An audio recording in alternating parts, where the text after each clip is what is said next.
اس طرح ایک مرتبہ فیض صاحب اپنی گاڑی میں قاسمی صاحب کے ہمراہ معروف مصور عبدالرحمان چغتائی کے ہاں جا رہے تھے. نسبت روڈ سے گزرے تو انہیں سڑک کنارے قاسمی پریس کا بڑا سا بورڈ دکھائی دیا. یہ نہ جانے کس کا بورڈ تھا. فیض صاحب بورڈ کی جانب اشارہ کر کے مسکرائے اور بولے, آپ چپکے چپکے اتنا بڑا کاروبار چلا رہے ہیں. اس پر دونوں ہنس دیے. آگے میو ہاسپٹل کے قریب ایک اور بورڈ دکھائی دیا, جسے دیکھ کر قاسمی صاحب نے فیض صاحب سے کہا, فیض صاحب کاروبار تو آپ نے بھی خوب پھیلا رکھا ہے. وہ بورڈ دیکھیے ذرا. بورڈ پر فیض ہیئر کٹنگ سیلون لکھا تھا. فیض صاحب کا ہنستے ہنستے برا حال ہو گیا.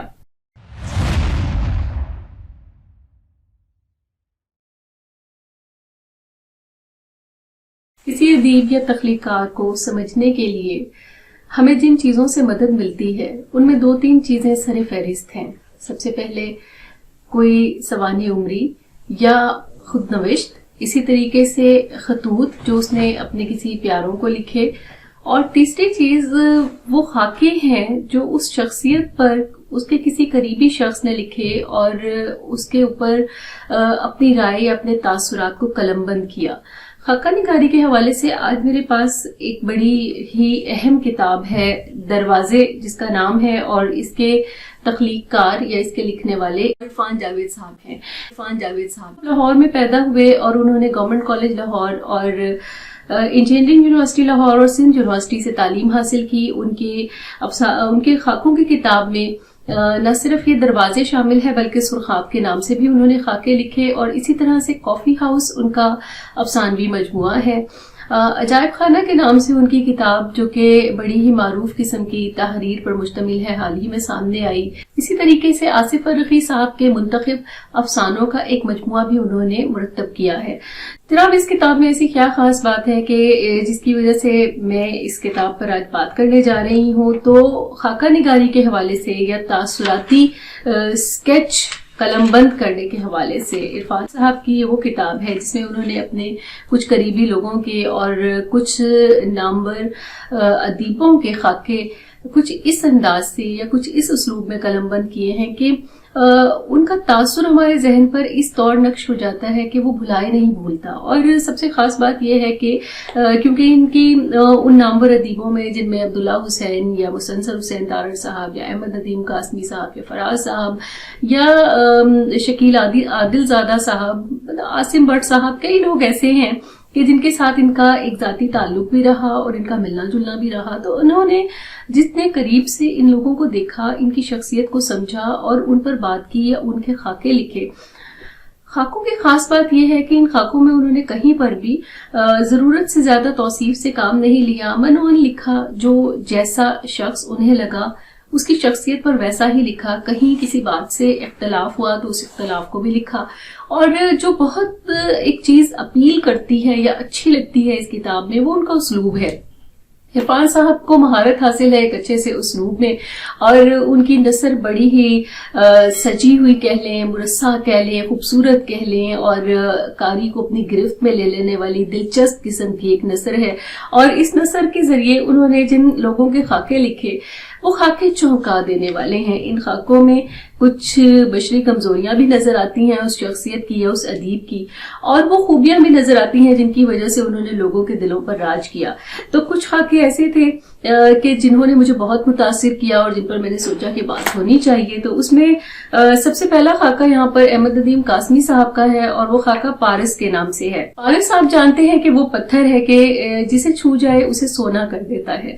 تو احمد ندیم قاسمی صاحب سے عرفان صاحب کی کیونکہ ایک خاص انسیت رہی یا ایک خاص وابستگی رہی, تو اس وجہ سے انہوں نے احمد ندیم قاسمی صاحب کا جو خاکہ لکھا ہے وہ ایسا لگتا ہے کہ بہت دل سے لکھا ہے. اس میں ان سے محبت بھی بہت زیادہ چھلکتی ہے, اور ان کی زندگی کے وہ رنگ بھی نظر آتے ہیں کہ جہاں پر وہ لوگوں کے ساتھ کتنے مخلص رہے, انہوں نے کتنے لوگوں کو متعارف کرایا, کیسے کیسے ادیبوں کو سامنے لے کر آئے, کیسے کیسے ہیرے ہیں جو انہوں نے ادب کو دیے, اور ان کو اس کے بدلے میں کیا ملا یا اس کے بدلے میں وہ لوگوں سے کتنی محبتیں سمیٹ, اور ان کی آخری زندگی میں کیا ایسے مسائل یا کیا ایسی مشکلات تھیں جن کا انہیں سامنا کرنا پڑا, اور کن لوگوں کے ساتھ کس طرح کا سلوک, اور بہت ساری باتیں اور بہت سے دلچسپ قصے اور واقعات اس میں شامل ہیں.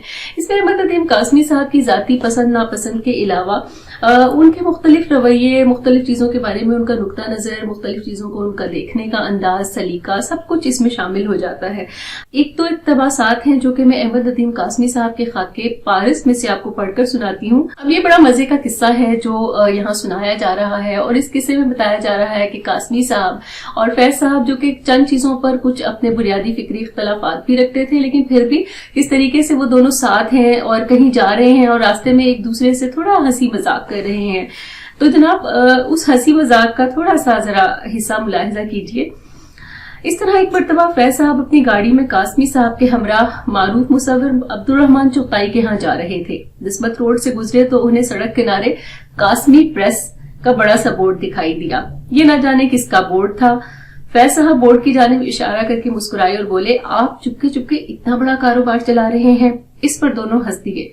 आगे मेयो हॉस्पिटल के करीब एक और बोर्ड दिखाई दिया, जिसे देखकर कासमी साहब ने फैज साहब से कहा, फैज साहब कारोबार तो आपने भी खूब फैला रखा है, वो बोर्ड देखिए जरा। बोर्ड पर फैज हेयर कटिंग सैलून लिखा था। फैज साहब का हंसते हंसते बुरा हाल हो गया। अब यहाँ आगे एक ऐसे वाकये का जिक्र है कि जिसमें इरफान साहब लिखते हैं कि उन्होंने कुछ ऐसी जिसारतें की या कुछ ऐसे सख्त अल्फाज या कुछ ऐसी दिल आजारी की बात कह लें या कुछ ऐसी बात जिसे सुनकर शायद कोई अदीब उस तरह से खुश ना हो या अच्छा ना समझे, तो ऐसी एक आध बात उन्होंने कासमी साहब के सामने की। और जवाब में कासमी साहब का रद्देमल देखिए कि 2-3 बार मैंने कासमी साहब के सामने कुछ ऐसी जिसारतें की जिन पर कोई और होता तो शायद सीखवा हो जाता। एक दफा का जिक्र है कि मैं न जाने किस ज़हनी रोग के तहत शायरी पर बात करते हुए उनसे ये मैंने कह दिया, मैं शायरी की रमूज में बिल्कुल कोरा हूं, लेकिन इकबाल के यहाँ जो शौकत, राशिद के यहाँ ख्याल, फैज के यहाँ गनायत, फराज के यहाँ रुमानवी गुदाज, नासिर के यहाँ उदासी नजर आती है, वैसी कोई नुमाया पहचान आपकी शायरी की नहीं है। इसमें तख्लीकी महारत तो है, मगर गनायत और रूह को छू जाने वाली, सरशार कर देने वाली शेरियत नहीं है। ये सुनकर कासमी साहब खामोश हो गए। मंसूरा जो उनकी मुंह बोली बेटी थी, करीब से बोली, बाबा के यहाँ फिक्र की गहराई और ख्याल की जो नुदरत है वो उनके हम असरों में नायाब है। कासमी साहब ने मंसूरा को फौरन टोका और बोले, बेटी इरफान साहब को अपनी राय के इजहार का पूरा हक हासिल है। इसी तरह एक मर्तबा मैंने एक अफसाना भेजा जिसका उन्वान अबॉर्शन था। जब उनसे मिलने गया तो अफसाना कंपोज हुआ रखा था और उसका उन्वान अबॉर्शन दर्ज था। दर्जशुदा उन्वान देखकर मैंने गुजारिश की कि ये अंग्रेजी की तरकीब है और इसमें अलिफ की जगह वाव आना चाहिए।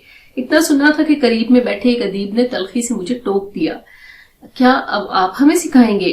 ये सुनकर कासमी साहब ने मुसव्वदा उठाया और सुर्ख कलम से अबॉर्शन काट कर दोबारा अबॉर्शन लिख दिया और बोले, ये अंग्रेजी अच्छी तरह जानते हैं इसलिए ये दुरुस्त फरमा रहे होंगे। तो जनाब ये एक ऐसे बड़े अदीब का किस्सा है या अहवाल है कि जो अपने से जूनियर या अपने से छोटे कम उम्र अदीबों की हौसला अफजाई भी करते थे और उनकी बात को दुरुस्त भी मानते थे और उनसे इख्तलाफ जितना होता था कम से कम करते थे, उन्हें इज्जत देते थे। तो इस किताब में दर्ज अहमद नदीम कासमी साहब का खाका पढ़ के उनका कद हमारी नजरों में मजीद बुलंद हो जाता है। इसी तरीके से एक और खाका जो मुझे बहुत पसंद आया वो शरीर के नाम से अहमद फराज साहब का है और इस खाके में वो कई जगहों पे जिक्र करते हैं कि फराज साहब जो खुद इतने बड़े शायर थे और जब वो कासमी साहब के आते थे या उनके यहाँ बैठते थे तो वो कासमी साहब के एहतराम में खामोश हो जाते थे। यानी जब उनसे कहा जाता था कि आप भी शेर सुनाएं तो वो बड़ा लिहाज करते थे कि उनके सामने कासमी साहब जैसी एक बड़ी शख्सियत मौजूद है जो उनके सीनियर हैं और उनके सामने शेर कहने से पहले इजाजत लेते थे या थोड़ा अदब का और थोड़ा लिहाज का मुजाहरा करते थे कि इतने बड़े शख्स के या एक बड़ी शख्सियत के सामने या एक सीनियर अदीब के सामने मैं शेर कहने की जसारत कैसे करूं। तो खैर इसके अलावा भी और बहुत से वाकयात हैं अहमद फराज के हवाले से और अहमद फराज की शख्सियत को हम बड़े अच्छे से जानते हैं। वो कितने बेबाक थे, कितने दबंग थे, आमरीत के खिलाफ और डिक्टेटरशिप के खिलाफ और बहुत सी चीजों के खिलाफ वो कैसे डट के खड़े हो गए थे। तो वो तमाम अहवाल तो यहाँ आता है सो आता है। इसके अलावा थोड़ा अहमद फराज के हवाले से कुछ चीजें जरा यहाँ इस पैराग्राफ में मुलाहिजा कीजिए। जो वाकया अहमद फराज साहब ने मुझे सुनाया कुछ यूं था कि अपने तबई रुझान के बाइस वो स्कूल में बैतबाजी के मुकाबलों में बाकायदगी से हिस्सा लेते थे। वो मुकाबले में खासे कामयाब रहते लेकिन अपनी एक हम जमात लड़की से आखिर में हार जाते। बेशुमार अशार को याद रखने और हर हर्फ से शुरू होने वाले अशार फिल फोर पढ़ देने की दिक्कत से तंग आकर फराज ने फिल बदी अशार तख्लीक करके कहने शुरू कर दिए। بعد में इस फन में मश्क की वजह से इतने ताक हो गए कि अशार कहना अब उनके लिए कोई मसला न रहा। इब्तिदा में फराज ने अपना शेरी नाम शरर बरकी रखा, बाद अज़ां अहमद फराज से बदल दिया। वो नटखट तालिब इल्म जो अशार पैदबाजी के लिए घड़ना शुरू हुआ था, बहुत जल्द तालीमी इदारों में शोहरत हासिल करता हुआ इलाकाई मदार से निकला और अपने पहले शेरी मजमूए तन्हा तन्हा के मंजर आम पर आने से 50 की दिहाई में कौमी उफ़क़ पर चमकने लगा। यहाँ यह अमर काबिल जिक्र है कि तन्हा तन्हा का उन्वान एक अंतर हो, तन्हाई की अलामत है जो किसी किसी तख्लीककार के साथ सारी उम्र सफर करती है। इसके अलावा एक और बड़ा मजेदार इसमें खाका जो है वो मुस्तनसर हुसैन तारड़ साहब का है, और ये खाका अपनी नौयत के हवाले से, अपनी बुनत के हवाले से, अपनी बुनियादी असास के हवाले से न सिर्फ तारड़ साहब से खास किस्म की अकीदत और लगाव को जाहिर करता है, बल्कि इस खाके में हम देखते हैं कि उन्होंने मुस्तनसर हुसैन तारड़ साहब का एक खाका काहिम के नाम से लिखा है, और उसमें उन्होंने मुस्तनसर हुसैन तारड़ साहब की जो तख्लीकी सलाहियत है और खासतौर पर उनकी जो जूद नवीसी है और चीजों को बड़ी गहराई से उनका मुशाहिदा करना, उनको अपनी तहरीर का, अपने नॉवल का, अपनी कहानी का हिस्सा बना देना, उनके मुख्तलिफ सफरनामे, उनकी जिंदगी का वो सफर कहाँ से शुरू हुआ था, कैसे शुरू हुआ था, कैसे वो उस मकाम तक पहुंचे, वो तमाम मुश्किलात, वो तमाम चीजें जो उन्होंने उनसे सीखी भी और उनसे सुनी भी, और वो तमाम बातें, उनका अहवाल जस्ता जस्ता उन्होंने इस खाके में समोया है। तो इस खाके में जो एक मुस्तनसर हुसैन तारड़ साहब की जाती जिंदगी है और उस जिंदगी में जो एक आसूदगी है या जो उनके खानदान के साथ एक जुड़त है या मोहब्बत है, एक यगानगी है जो दूसरे अदीबों के यहाँ आमतौर पर हमें मफकूद नजर आती है, तो उस बात का भी बरमला हिजार किया गया है और बल्कि उसकी तहसीन की गई है। और मुस्तनसर हुसैन तारड़ साहब की जो कुशादा दिली है या दूसरे अदीबों को बढ़कर तस्लीम करना या उन पर राय देना या उनके लिए बात करना, उन सब चीजों को भी बड़े अच्छे से इस खाके का हिस्सा बनाया गया है। तो एक हिस्सा जरा मुलाहिजा कीजिए। लोग दो तरह की फितरत और मिजाज के होते हैं, एक गुरबा फितरत और दूसरे सग मिजाज। बिल्ली जगहों और मकामात से वाबस्ता रहती है जबकि सग की फितरत लोगों से वाबस्तगी की है। इसी तरह बाज लोगों को कदीम उजड़ी हवेलियां, पुराने शहर और मोहल्ले अपनी गिरफ्त में रखते हैं, जबकि दूसरे किस्म के लोग गुजरे हुए लोगों के बीच जिंदा रहते हैं। यकीनन तारड़ की नाड़ माहौल और मकामात से बंधी हुई है।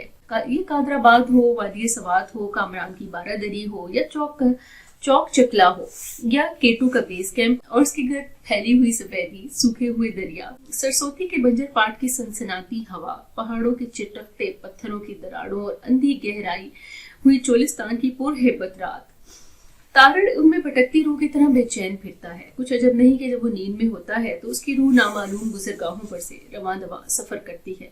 मकामात का नॉस्टैल्जिया उसकी जात के पाताल से यूं उभरता है जैसे अंधे कुएं में दी गई सदा उसकी दीवारों से टकराकर गूंजती हुई बाहर को बलाती है। अगर वो ना लिखता तो शायद जिंदा न रहता। ये वो बड़े ही गहरे कलमात हैं या बड़े दिल से लिखी हुई बातें हैं जो उन्होंने तारड़ साहब के लिए कही, और इस खाके में कई जगहों पर हमें महसूस होता है कि तारड़ साहब के साथ इरफान साहब की एक खास उनसियत या एक खास कल्बी वाबस्तगी है। इसी तरीके से जो एक और जो मेरा सबसे पसंदीदा खाका है, मुझे सबसे ज्यादा अपील किया, पसंद आया, अच्छा लगा, वो अब्दुल्ला हुसैन का खाका है। और अब्दुल्ला हुसैन का खाका इरफान साहब ने बाघ के नाम से लिखा है। बाघ आप जानते हैं कि पंजाब की बहुत सी जगहों पर ये लफ्ज खास तौर पर शेर के लिए इस्तेमाल होता है, और अब्दुल्ला हुसैन साहब का एक नॉवल भी बाघ के नाम से है और उस नॉवल की भी जाहिर एक कहानी है, एक बैकग्राउंड है। तो बहरहाल बात यहाँ अब्दुल्ला हुसैन साहब के हवाले से करते हैं कि उनकी जाती जिंदगी किस तरह की कश्मकश का शिकार रही, उनकी जाती जिंदगी में क्या चीजें थी। उन्होंने इतने सारे नॉवल लिखे, नॉवल निगारी के हवाले से अब्दुल्ला हुसैन एक बहुत बड़ा नाम है।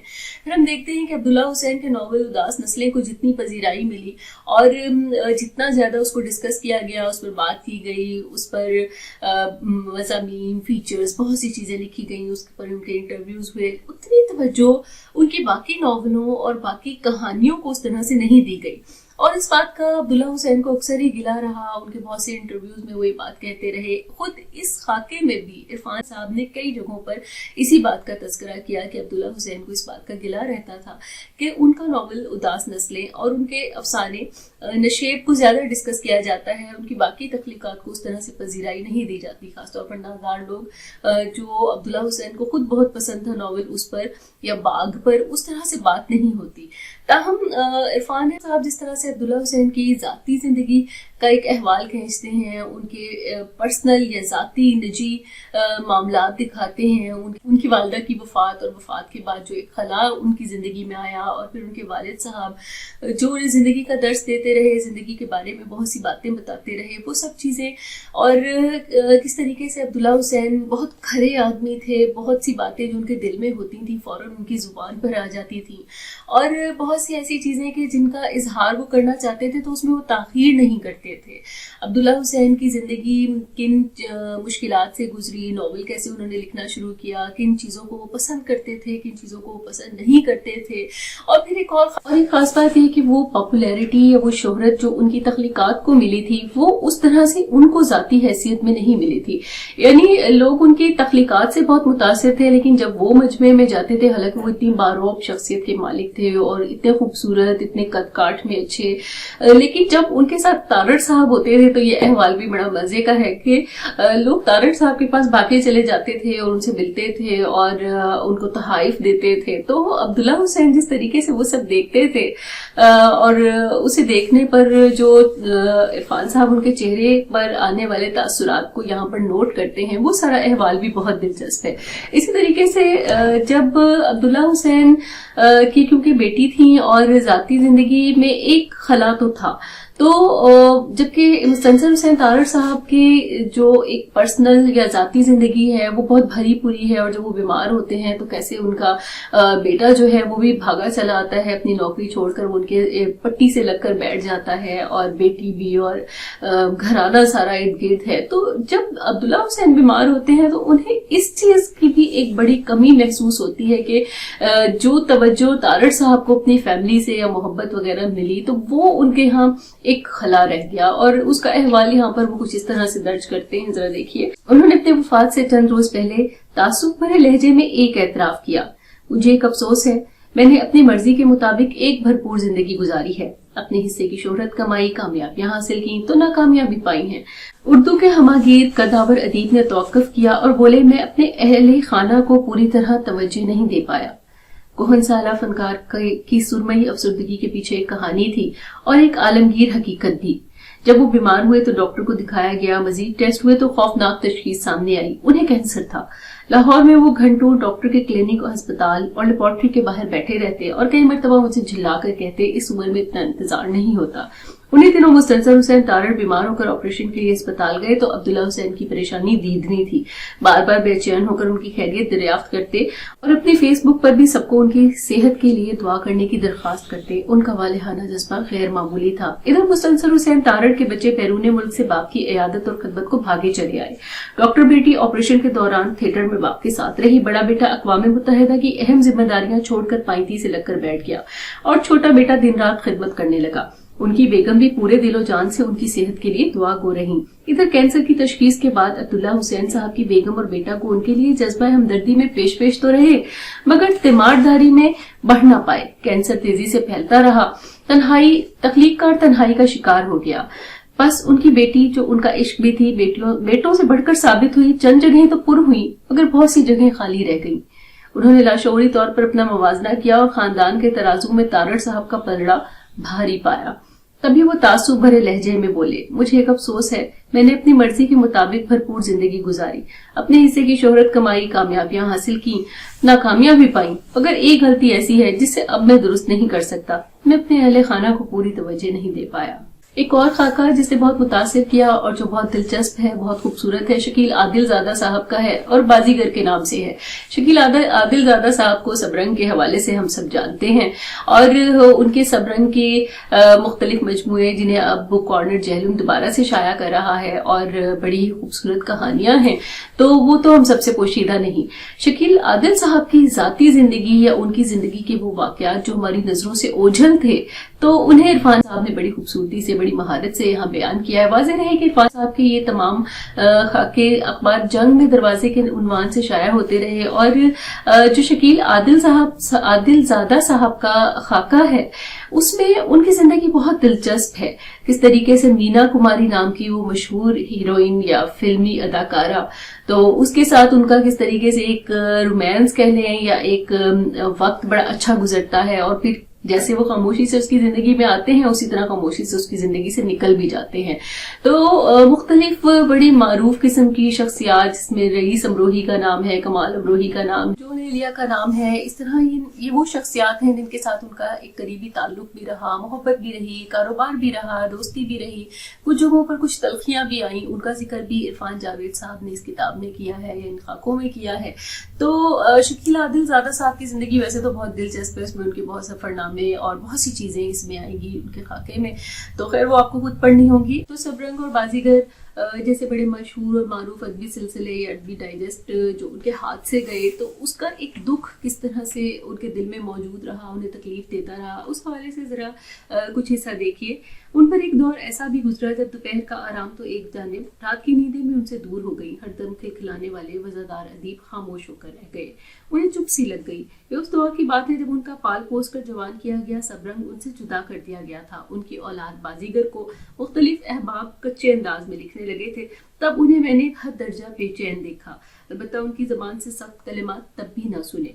तो उसके बाद वो बताते हैं कि किस तरीके से उनके करीबी दोस्त थे और जिनके बेटे ने उनके साथ एक कॉन्ट्रैक्ट किया और ये रिसाला लिया, और इसके बाद वो चाहते थे कि इस रिसाले को कायदगी से शाया करें, लेकिन शकील आदिल ज़ादा साहब कंप्रोमाइज़ नहीं करते थे किसी भी किस्म का मयार पर। तो चाहे तातुल आ जाए, चाहे ताखीर हो जाए, लेकिन वो चाहते थे जब भी रिसाला निकले मयारी निकले। और चूंकि सबरंग को आसमान पर या शोहरत की बुलंदियों पर ले जाने में उनका बड़ा हाथ था, तो वो मयार पर कंप्रोमाइज ना कर सके। और फिर आखिरकार क्या हुआ कि मामला ख़राब होने लगे और एक वक्त ऐसा आया कि जब वो इससे खुद ही दस्तबरदार हो गए। तो यहाँ पर एक हिस्सा देखिए कि जब उन पर बार बार दबाव डाला जा रहा है और वो उनके दोस्त के बेटे हैं जिन्होंने एक मुआहिदा भी उनसे किया है, और शकील आदिल ज़ादा साहब उस दबाव को बर्दाश्त नहीं कर पाते। शकील भाई ने आज़ाद माहौल में काम किया था, ये दबाव उनसे बर्दाश्त नहीं हुआ। उन्होंने राशिद मलिक से कहा, मालिक तो अब आप ही हैं, मैं अलग हो जाता हूँ, आप निकाल लीजिए। मुआहिदे की रूह से शकील भाई को 10 लाख रुपए अदा नहीं किए गए थे। हालांकि मुआहिदे में तय हो चुका था कि 10 लाख रुपए पेशगी दे दिए जाएंगे, बाकी 10 लाख डिक्लेरेशन की तब्दीली पर ये तब्दीली 2 माह बाद ही हो गई। 2 साल तक शकील भाई मुंतजिर रहे कि ये रकम उन्हें मिल जाए। अलग हो जाने के बाद उन्होंने कई बार तकाजा भी किया, इनकार कभी नहीं किया गया, लेकिन अदायगी भी ना हुई। मुआहिदे की कानूनी दस्तावेज शकील भाई के पास मौजूद थी। बहुत से अहबाब ने उन्हें कार्रवाई के लिए उकसाया, लेकिन शकील भाई अपने दोस्त मोहम्मद असलम मलिक के लिहाज में उनके बेटे से इस किस्म की तल्ख सूरत हाल से इज्तनाब ही करते रहे और बात आसमानों पर छोड़ दी।